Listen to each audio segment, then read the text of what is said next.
Para sa ating minamahal na sambayanan, magandang araw.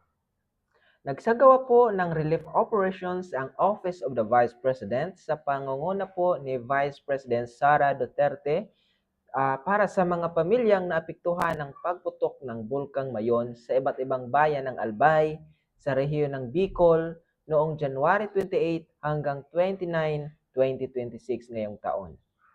Sa pamamagitan ng ating office sa OVP Disaster Operations Center at sa Bicol Satellite Office, agad na naghatid ng tulong ang mga OVP sa 1,374 families na napilitang lumikas dahil po sa patuloy na banta ng bulkan.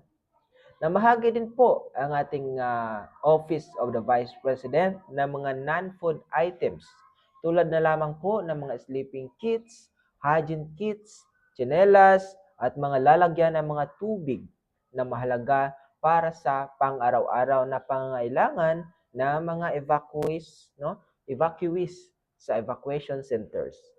Mga kansar, ipinamahagi rin ang mga donasyon mula sa mga pribadong individual, grupo at iba pang mga donors, kabilang na po ang canned goods, instant noodles, kape, biskwit at iba pang pangunahing pangangailangan sa bayan.